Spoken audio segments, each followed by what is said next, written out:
Vamos falar sobre saúde e sobre saúde de qualidade, sobre novidades com o Luciano da Clínica Fogaça. Bem-vindo novamente. Obrigado pelo convite, né? Segunda vez aqui no programa e fico feliz em poder trazer informações sobre saúde. Eu costumo dizer que informação gera saúde, né? As pessoas que estão desinformadas muitas vezes estão tendo hábitos e atitudes que estão prejudicando a sua saúde e não sabem, né? É verdade, é o que a gente sempre fala aqui, que a pessoa bem informada, ela vai atrás de cuidados, enfim. E eu queria entender um pouquinho sobre o teu espaço terapêutico. O que é esse espaço? Fala para nós o que tem lá, o que as pessoas vão encontrar lá na parte da Clínica Fogaça, que tem o espaço terapêutico. Então, o espaço terapêutico é a segunda unidade da Clínica Fogaça. Fica localizado no bairro Estreito, né, ao lado do Colégio Nossa Senhora de Fátima e da Biblioteca Pública. Lá eu tenho 10 consultórios e lá estão as terapias, que seriam psicologia, neuropsicopedagogia e fonoaudiologia. Então, são 50 profissionais atendendo nessa clínica, a maioria deles psicólogos, né? E tem atendimento infantil, tem atendimento para adolescente, adultos, casais e família. E dentro da psicologia tem diversas abordagens, né?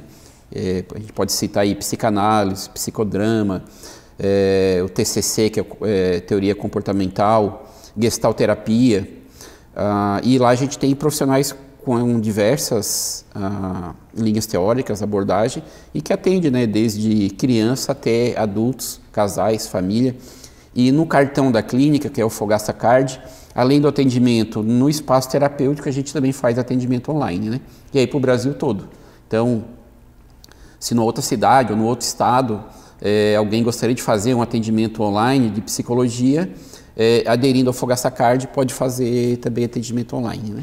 E o que é o Fogaça Card? Quais os benefícios dele? Então, o Fogaça Card é o cartão de desconto da clínica, é um convênio, onde a pessoa paga uma adesão, e aí é um titular e 4 dependentes, e tem desconto nas consultas das 2 unidades, são 28 especialidades, mais ultrassonografia, e ainda tem aproximadamente 30 parceiros, laboratórios, clínicas, colégios, faculdades, hospitais, pós-graduação, cursos de idioma, que dão desconto também. Então, o usuário do Fogaça Card, seja ele titular ou dependente, ele tem uma carteirinha virtual e que ele vai apresentar pelo celular e ele vai ter desconto nesses parceiros, que variam de 10% a 40%. Tem restaurante, pizzaria, academia, farmácia, lojas de produtos naturais. Nossa, eu quero o meu. Todos eles dão desconto, né? E é uma forma também, a gente já fez até alguns marketing no passado para dar o cartão de presente, né? Você quer algo de bom para o seu pai, para sua mãe, para alguém que você gosta, dê um cartão de saúde para que ele possa buscar atendimento e cuidar da sua saúde, cuidar da qualidade de vida. Desconto em vários locais. Sim. Também. E aí, como é que funciona assim? Tem uma mensalidade? Quantas pessoas podem participar? Porque você falou de titular e dependente, então explica para nós. Não tem mensalidade, é apenas uma adesão. O valor da adesão é R$ 150, tem a validade de 1 ano, são 12 meses, e essa adesão ela vale nesse valor de 150 para o titular e mais os dependentes. O limite máximo de dependentes são 4. Dá para a família inteira por R$ 150 por 1 ano. Isso. Mas eu não tenho 4 dependentes na família. Posso colocar um colega, uma vizinha? Você pode colocar. Sério? A partir do momento que você pagou a adesão, a opção de quem vai ser colocado é do nosso usuário, né? A clínica não tem interferência. Sensacional. E aí, o cartão é virtual e aí usa nos parceiros e nos agendamentos da clínica, né? E daí para fazer o cartão direto lá na clínica, pelo site, como que funciona? Pelo agendamento da clínica, call center, né? Então tem um WhatsApp lá que você manda mensagem, aí uma atendente vai passar as informações, solicitar os documentos e vai elaborar um contrato que tem validade de 1 ano, né? Sensacional. Então, são muitas opções. Então, a gente tem 2 clínicas, vocês atendem diversos planos de saúde, tem o próprio cartão ali de desconto da clínica, né? O Fogaça Card. Em se tratando de plano de saúde, Esse é um diferencial da clínica, né? O nosso modelo, faz parte do nosso modelo de negócio, atender plano de saúde. Então, nós atendemos 18 planos de saúde. Atendemos todos que estão no mercado? Não atendemos todos, não porque a clínica não gostaria de atender, mas tem algumas negociações que não fica bom para o profissional. Ou o plano não tem interesse, o plano de saúde não tem interesse em ampliar sua rede. Então, essa é a realidade de alguns planos que a gente não atende. Mas a clínica está sempre aberta, né, a negociar. Então, são 18 planos de saúde, os principais do mercado, 14 cartões de desconto e mais o Fogasta Card, né? Então, nas duas clínicas, a gente atende todos esses convênios, sem distinção de horário. E o que eu acho bacana, assim, são muitos profissionais, então tem diversas especialidades. E o que é interessante é que trabalhos que a gente não vê pelo plano de saúde, como no caso a acupuntura, vocês atendem para o plano de saúde também.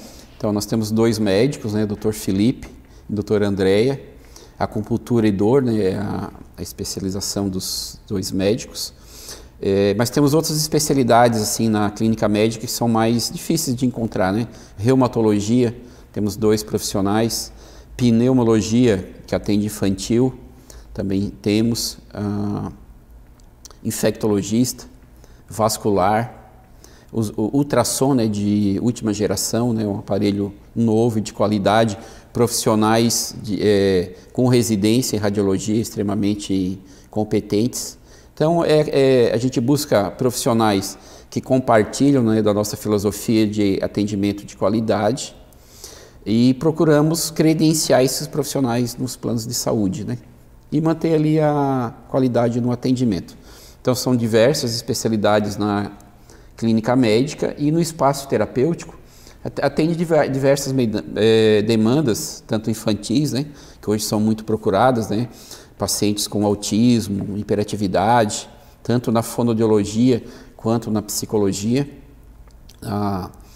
e também atendimento de casal, de família, isso tudo a gente consegue fazer no espaço terapêutico, né? São 10 consultórios bem estruturados, estacionamento é gratuito, né? Isso na grande Florianópolis ou em Florianópolis é um diferencial, né? É verdade. Você chega lá e quase estacionar. Impossível.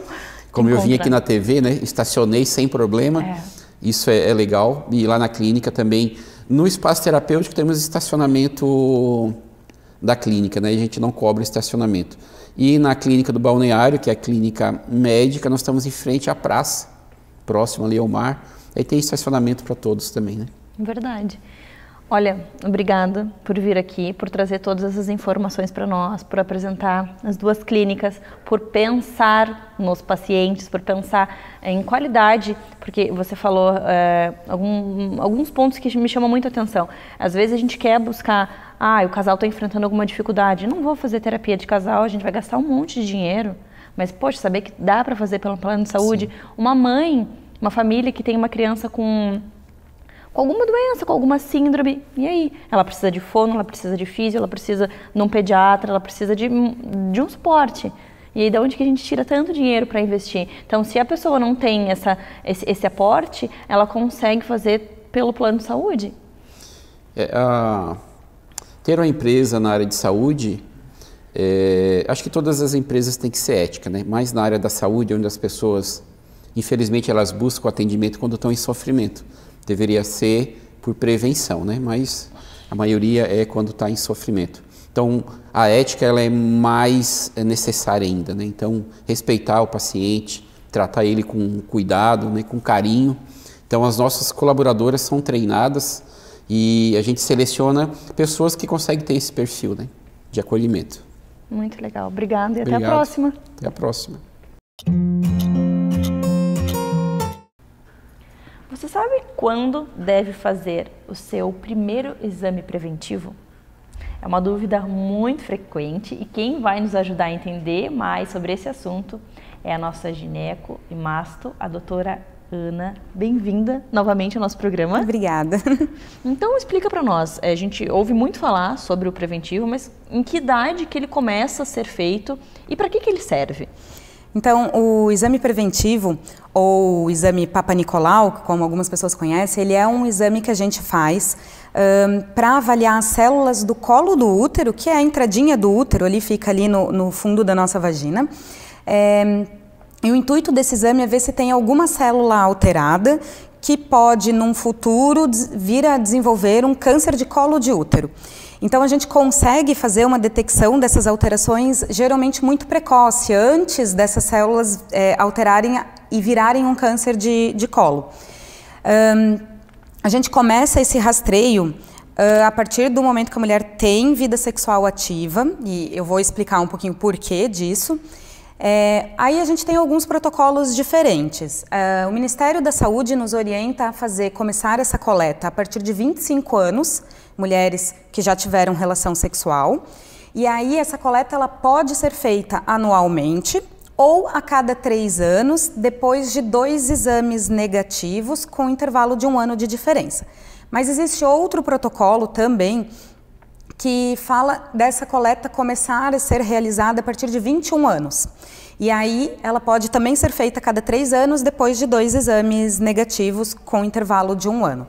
Então isso varia um pouco conforme o ginecologista. Tem ginecologista que começa a partir de 25 anos, porque é a recomendação do Ministério da Saúde. Tem ginecologista que começa a partir de 21 anos. Tem ginecologista que começa a partir do momento que a mulher teve relação sexual.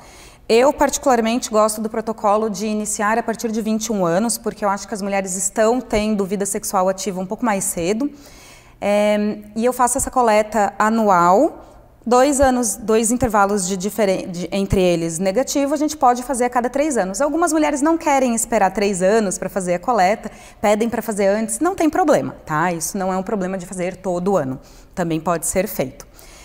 E por que a gente fala de fazer nas mulheres que já são sexualmente ativas, né? Porque para fazer o exame, a gente vai passar o aparelhinho dentro do canal vaginal, então ter tido a relação sexual torna mais o exame menos ruim, né? Porque por causa do ímen, do rompimento do ímen, enfim. E outro motivo, e o principal, é porque o câncer de colo de útero, em mais de 90% das vezes, ele é causado pela infecção pelo vírus HPV, que é um vírus transmitido na relação sexual. Então... Nossa, informações bem importantes, porque às vezes a gente não sabe com que idade, né, a mãe de meninas, quando que minha filha tem que começar a fazer. Então eu acho isso bem importante a gente explicar as causas e o porquê, né, para as mães saberem e poder informar para as filhas, enfim. Uhum. E é um câncer com bastante incidência, doutora?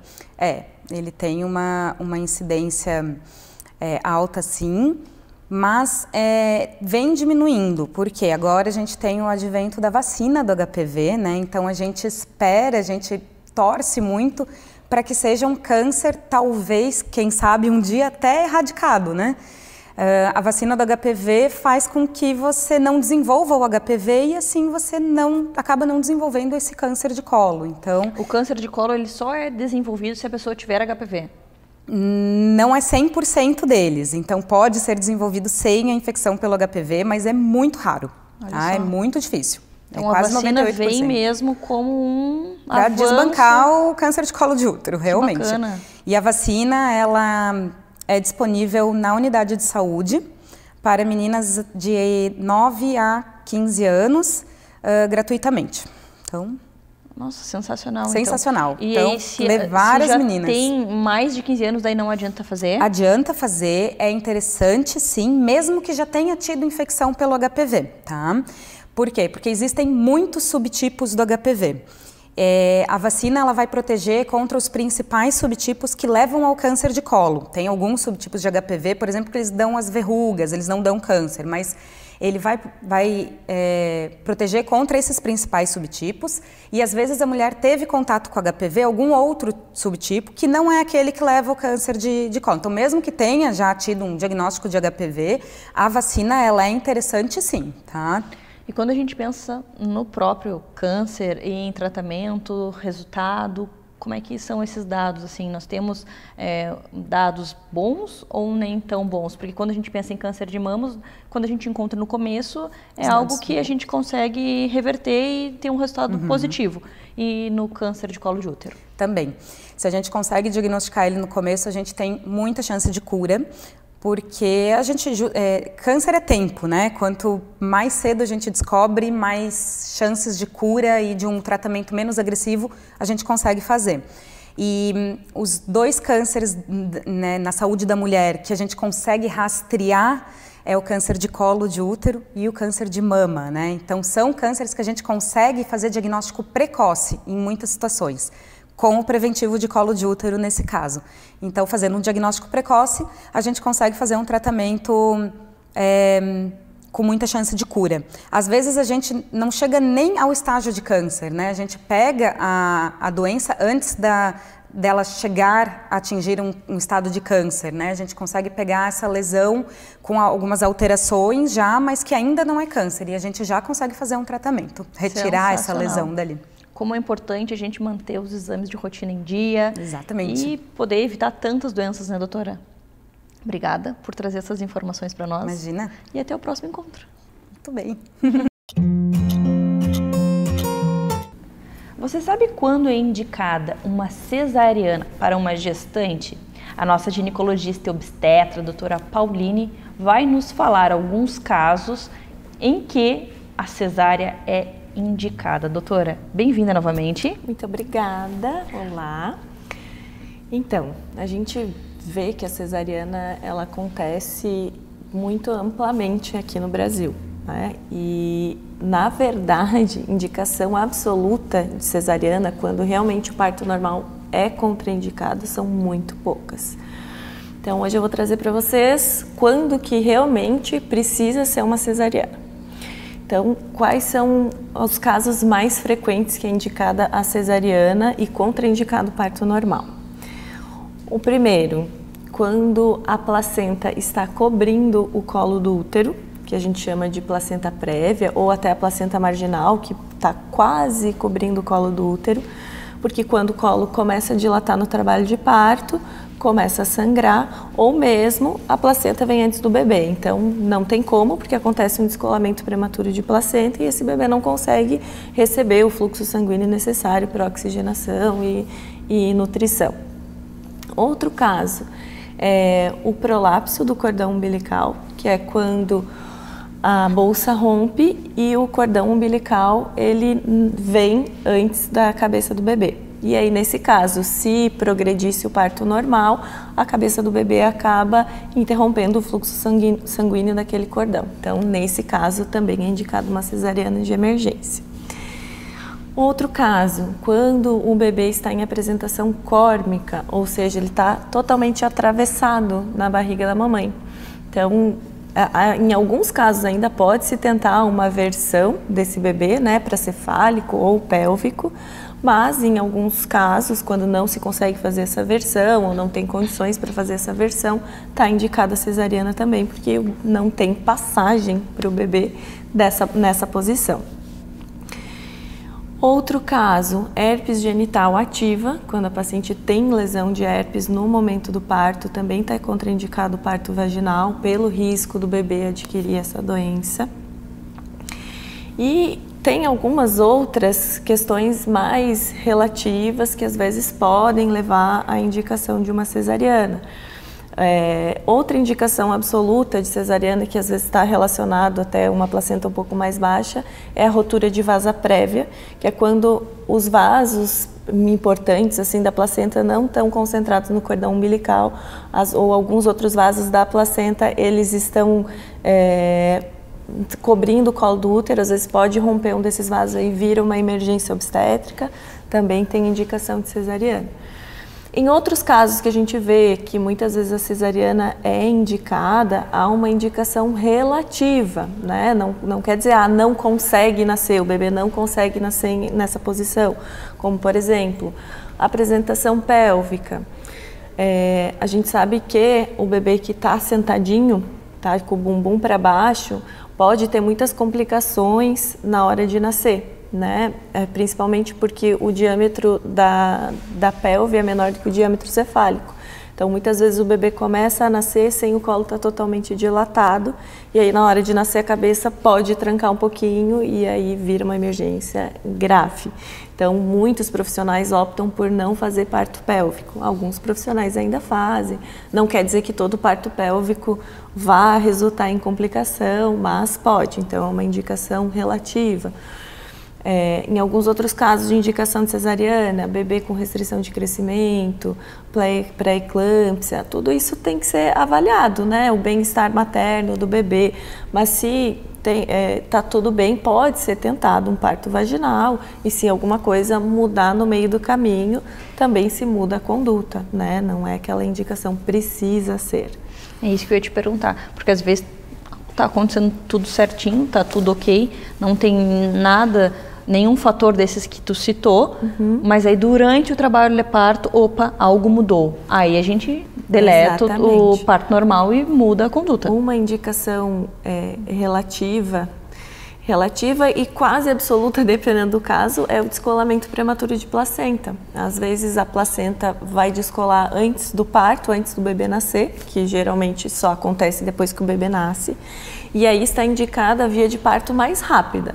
Se o bebê está quase nascendo, ainda a via de parto mais rápida é o parto vaginal. Agora não tem dilatação completa, ainda vai demorar para nascer. Aí a gente indica uma cesariana de emergência pelo bem do bebê, porque depois que descola a placenta, o bebê já não tem mais a oxigenação materna, e até pelo risco de vida da mãe, porque começa a sangrar bastante e a mãe pode perder muito sangue.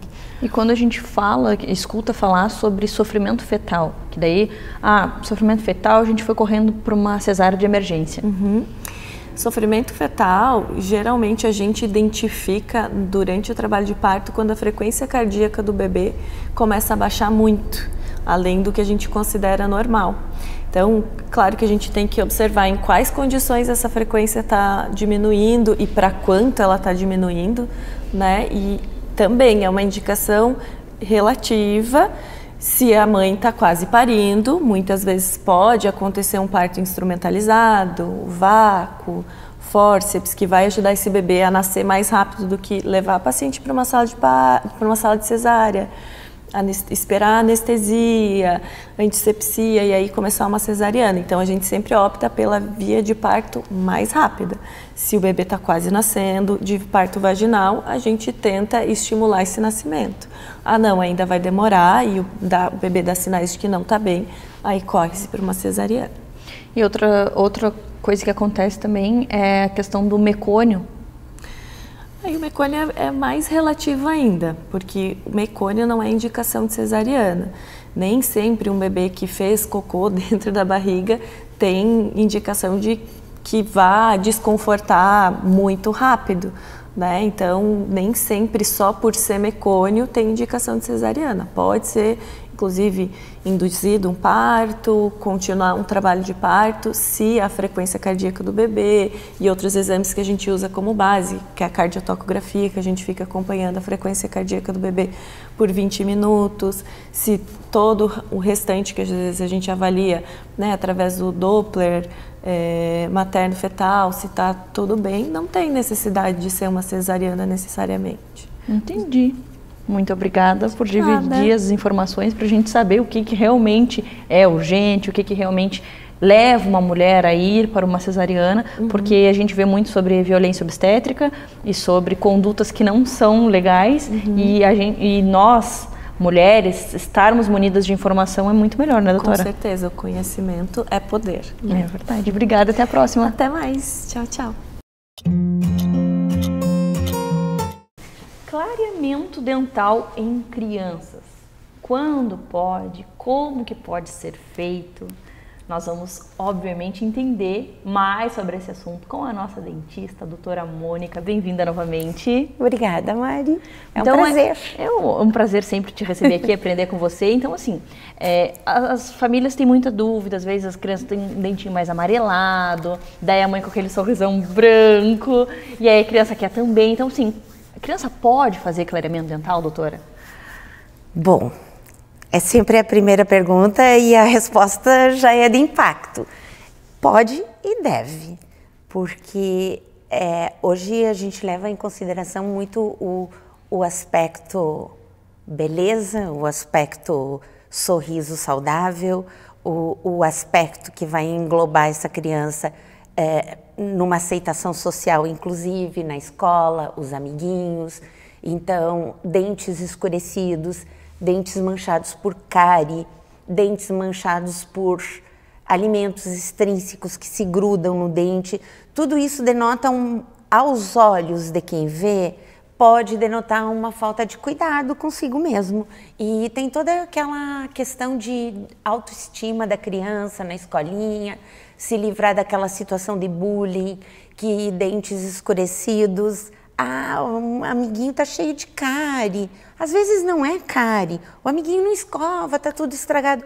Às vezes não está estragado, às vezes são características dessas crianças.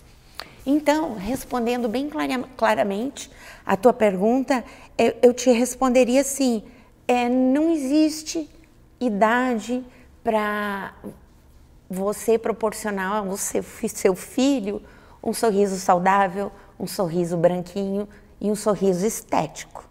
Então, o fator idade, ele não é preponderante nessa escolha, vamos dizer assim.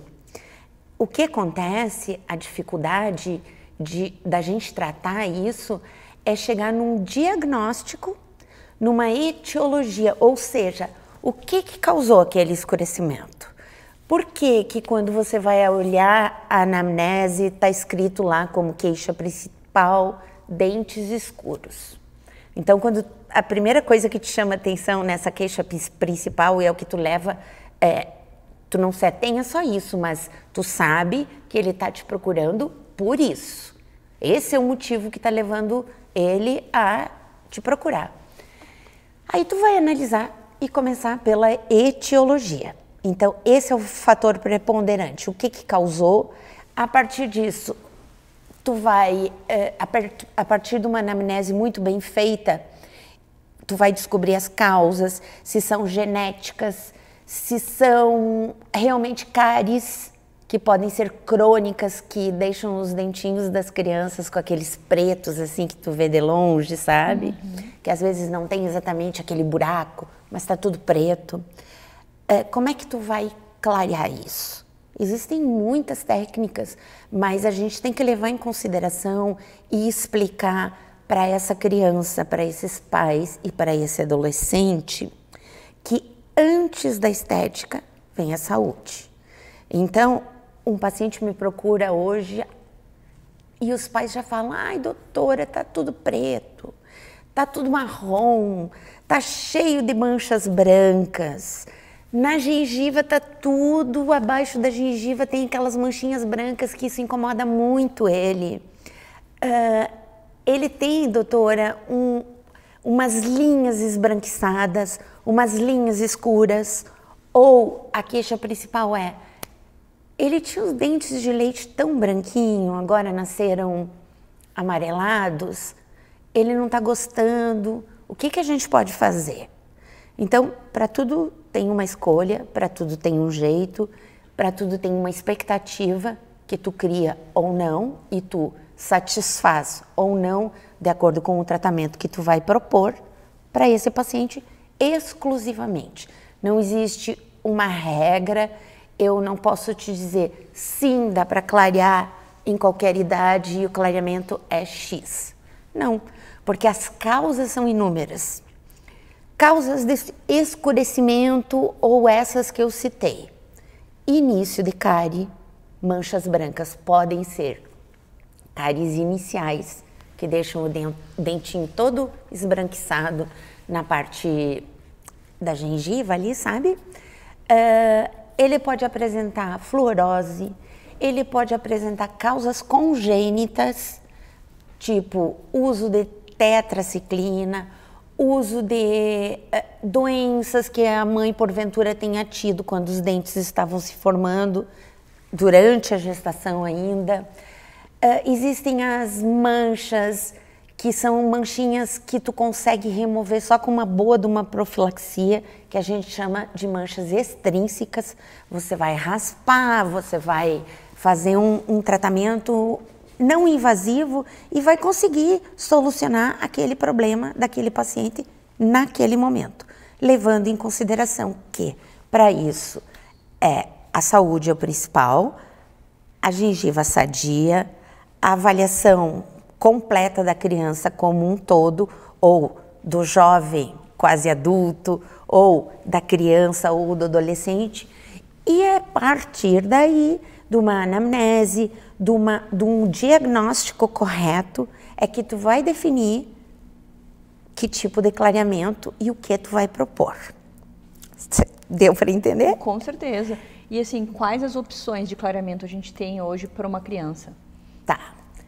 Vamos dizer que os escurecimentos sejam da doença, cárie, que é a principal que acomete hoje as crianças e jovens, adolescentes. O tratamento é a restauração. Mas antes da restauração, vem a prevenção.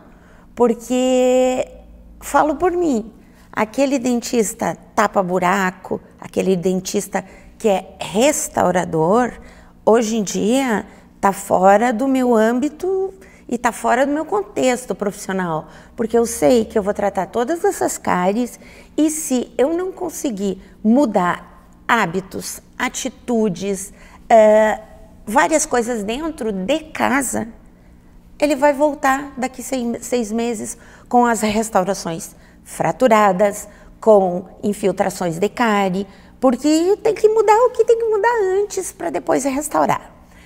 Com relação a manchas de cáries iniciais, a gente pode controlar essas manchas para que elas não evoluam e se transformam em cárie.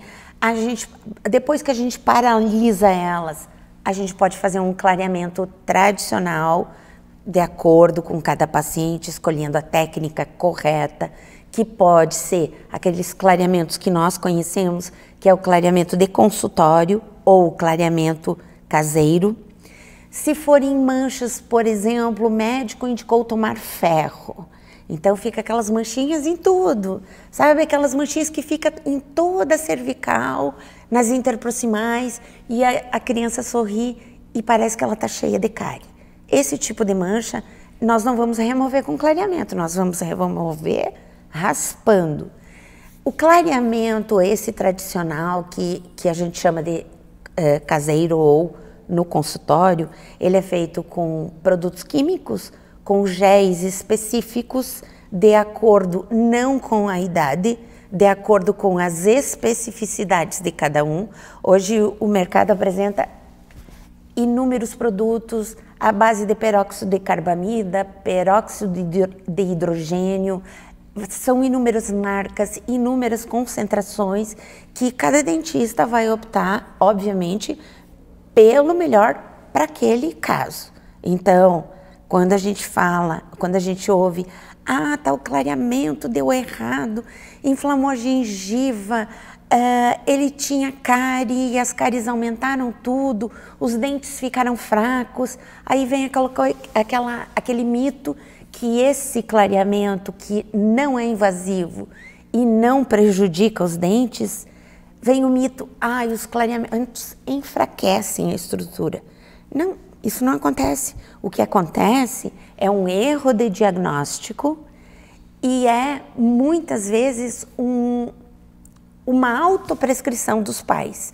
Quando vem na internet os tais produtinhos milagrosos, o pozinho de carvão, o creme dental à base de carvão, a imprudência de uma técnica de clareamento que não foi verificado se tinha cárie interproximal, não foi verificado se ele tinha gengivite, não foi verificado outras doenças de mucosa, que obviamente tu vai colocar um gel altamente concentrado e à base desses produtos químicos, vai virar uma bagunça.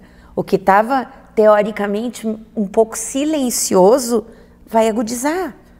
Aí voltou com gengivite, voltou com dente quebrado, aconteceu isso, está sangrando, aquilo, não sei o quê.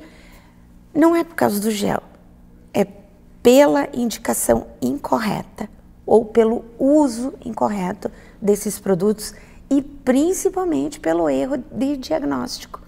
Então, antes de tudo, é aquela consulta que demora 1h30, no mínimo, porque são questionamentos que são necessários que tu faça desde a gestação para tu conseguir descobrir o que é aquilo. Porque mancha branca pode ser inúmeras coisas, manchas escuras podem ser inúmeras coisas e dentes amarelados podem ser clareados sim. A resposta é essa. O gel não é contraindicado. O clareamento de consultório é indicado, sim, para qualquer idade. Aquela coisa que tá só depois dos 18 anos é mito.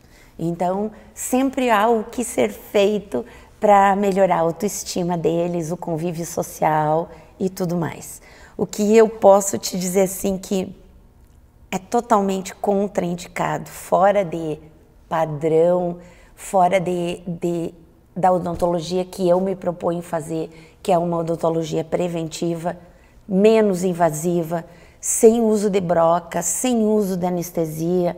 É uma odontologia que eu chamo de integrativa, positiva e com uma demanda positiva. Então está totalmente fora de contexto as tais facetas de resina, facetas de porcelana e, enfim, inúmeras tratamentos que podem ser propostos por dentistas que acostumaram fazer assim, não se atualizaram, cada um tem o seu contexto dentro disso, mas desgastar um dente sadio sem necessidade, eu posso te dizer assim, que isso, never, em nenhuma idade. Muito obrigada por dividir tanta informação e até a próxima. Obrigada a você.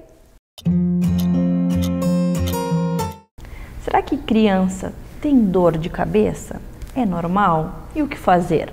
A Tati, a nossa pediatra, vai nos ajudar a entender um pouco mais sobre esse assunto. Bem-vinda novamente. Tudo bem? Muito bom estar com vocês e hoje vamos falar sobre um assunto bastante frequente, né, em casa, que é dor de cabeça em crianças.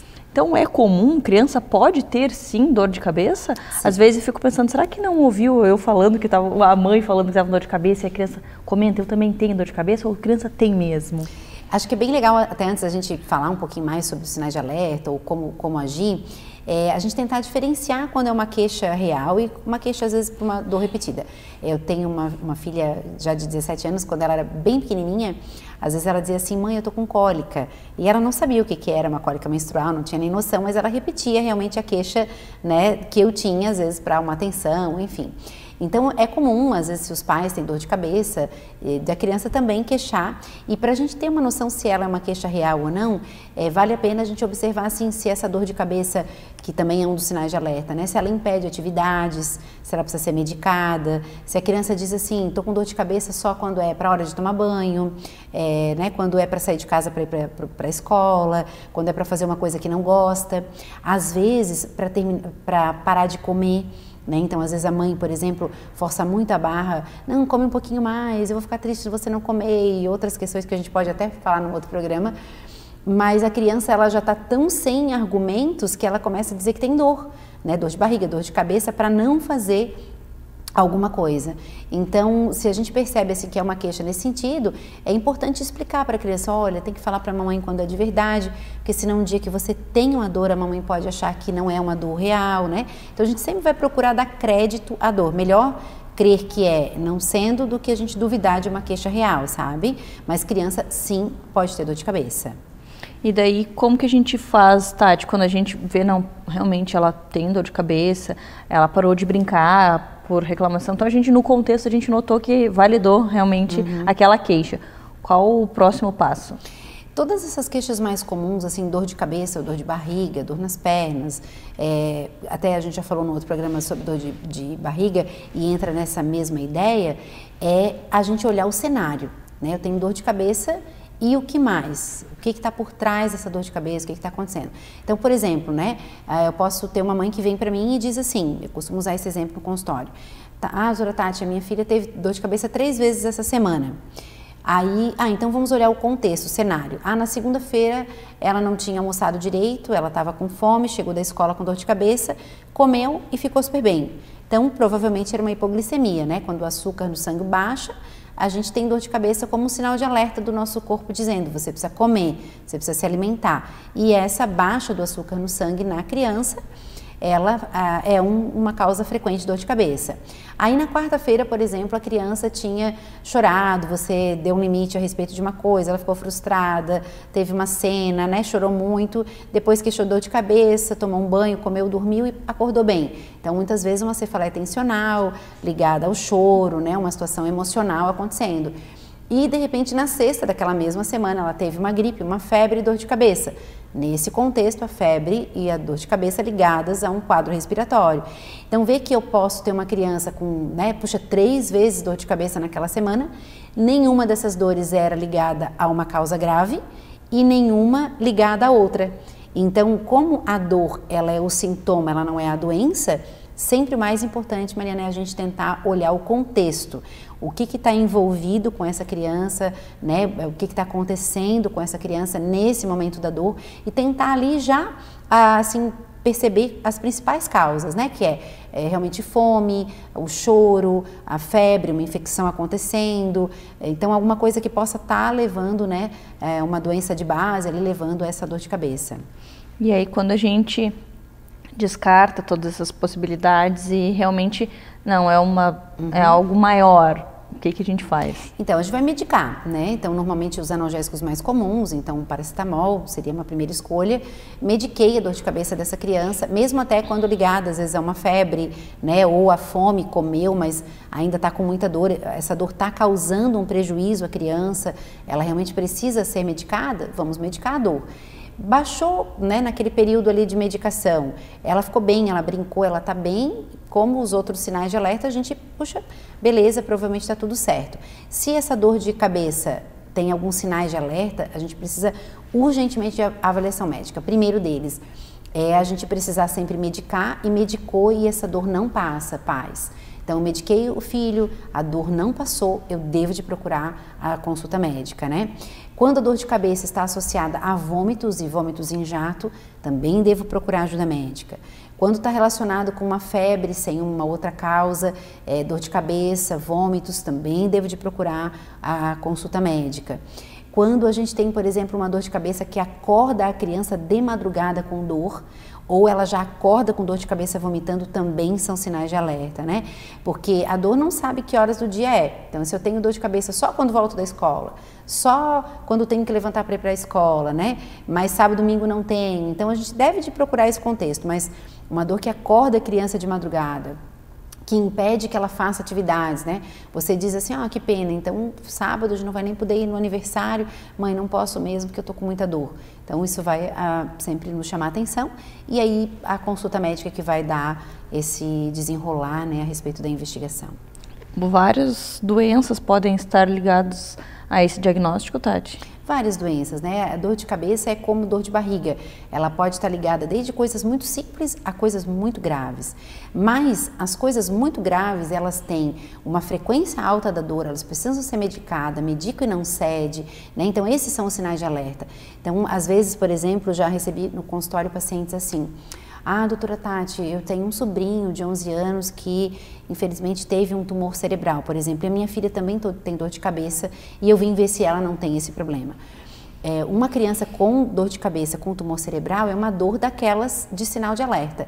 Medico e não passa, vômitos associados, a dor não é esporádica, não é ocasional. Tipo assim, antes era ocasional, mas agora todo dia eu tenho dor. Então essa mudança de padrão chama a atenção. Porque vamos lembrar, gente, uma criança que frequentemente queixava ali, né, sei lá, uma vez no mês, uma dor de cabeça, medicava e passava. Alguns alimentos podem dar dor de cabeça, chocolate, corantes amarelos, que são corantes que criança come bastante, né? Muito doce, açúcar, pode dar dor de cabeça. Então, eu tinha uma criança que tinha uma dorzinha ocasional, só que faz uma semana que a dor é todo dia, eu medico e não passa, tem agora uma febre, tem vômitos em jato, é um outro contexto, entende? Então eu não posso, ela sempre teve essa dor e não é nada. Não, agora mudou o contexto. Então eu nunca posso garantir que essa criança nunca vai ter lá na frente um tumor cerebral, por exemplo. Mas no contexto de hoje, uma dor de cabeça a cada 2 meses, sem vômitos, sem alteração visual, sem nenhum outro sinal, a gente pode ficar tranquila que não tem um sinal de alerta, né? Nossa, que interessante, quanta informação e como é bom a gente saber para a gente também não sair muito apavorado, porque mãe, qualquer sinal, a gente já vai pensar direto no pior. Então a gente ter um pouco desse conhecimento facilita, o coração da mãe fica mais tranquilo, né, Tati? Com certeza, com certeza. Na dúvida, é melhor a gente pecar por excesso e procurar o atendimento. Mas se a gente tiver esses sinais de alerta, assim, sempre bem claros na nossa cabeça, né? Como que a criança fica no período medicada, se precisa de medicação, a frequência, olhar esse contexto, o que está acontecendo com essa criança no momento da dor. Com certeza a gente vai conseguir, assim, evitar algumas idas desnecessárias ao médico e, ao mesmo tempo, estar de olho se tem alguma coisa mais importante que precisa de atenção. Sensacional. Muito obrigada por dividir tanto conhecimento e até a próxima. Até a próxima, gente. Beijão.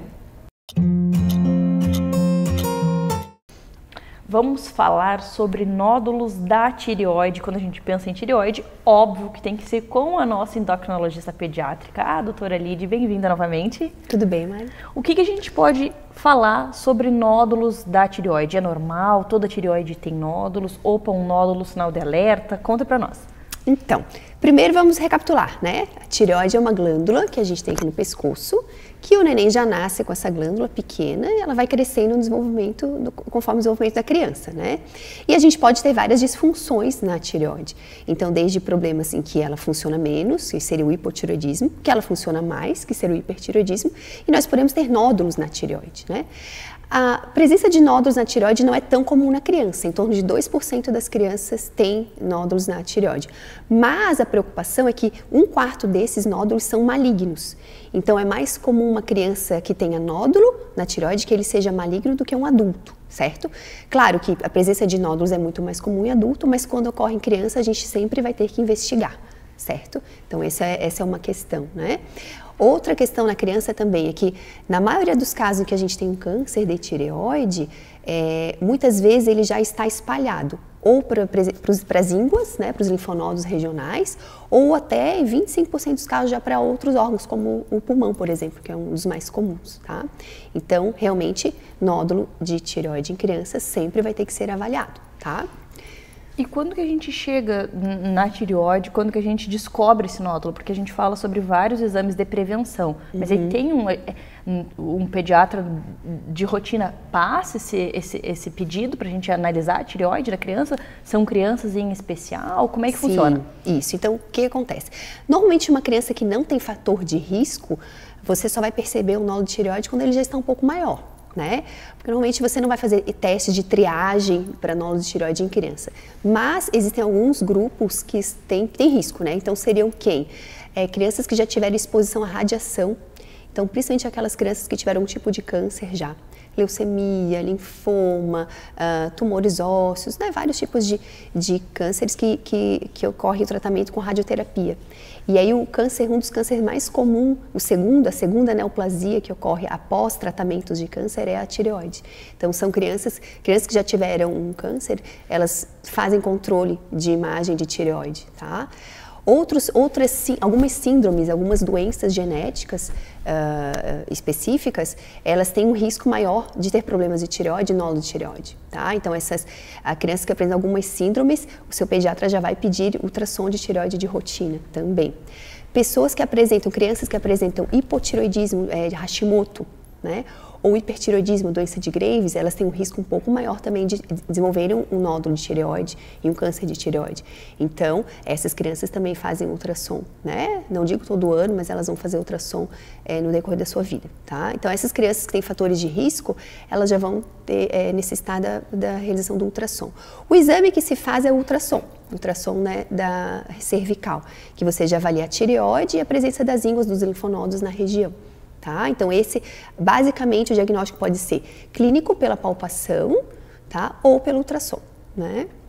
Tá? E quando é feito um diagnóstico de um nódulo, Dependendo das características que a gente vai apresentar nesse ultrassom, se essa característica for muito benigna, você só vai acompanhar, certo? Então existem vários itens ali que o ultrassonografista e o endocrinologista vão avaliar. Agora, se a gente tem muitas características puxando para um alto risco, essa criança vai ter que fazer uma punção, né? Se chama PAF, punção aspirativa por agulha fina, guiada por ultrassom. Então a gente vai puncionar aquele nódulo e vai fazer a biópsia do nódulo, né? E essa biópsia, essa PAF, que realmente vai determinar, ela pode ser benigna, ela pode ser maligna, então tem graus, né? A gente tem uma classificação de IBTs, né, que é o nome de uma classificação, e que a gente vai determinar. Se ela mais puxando para o maligno, então, tratamento cirúrgico, né? Se for benigno, vai ter o acompanhamento, e às vezes alguns são indeterminados, e aí dependendo, né, vai ser feita cirurgia ou acompanhamento, ou nova punção, né? Então, depende aí do quadro. Tá? Então, só para a gente entender, tem crianças em especial num grupo que tem mais probabilidade de apresentar esse tipo de nódulos, né? Esses nódulos. E dependendo do exame que a gente vai ver qual vai ser o tratamento para cada caso. É isso mesmo, né? Então, normalmente você vai fazer esse exame ultrassom, vai guiar tudo, mas você vai fazer depois exames de dosagem hormonal também, que vão ajudar, né, a definir. Alguns vão precisar de fazer alguns exames, por exemplo, tomografia, você vai avaliar metástase à distância, né? Então você vai avaliar vai ter outro conjunto para determinar o tratamento. Na grande maioria dos quadros em criança, o tratamento vai ser cirúrgico, tá? Então, nódulos em adultos, mulheres adultas têm muitos nódulos, às vezes acompanham muito tempo, né? Porque a chance de ser maligno é menor. Mas na criança, como a gente tem esse risco maior de malignidade, de metástase à distância, o tratamento muitas vezes é cirurgia total, né? Retirada total da tireoide, tá? Lid, muito obrigada por tanta informação, por trazer esse assunto para nós, por dividir conhecimento e até a próxima. Até a próxima, gente.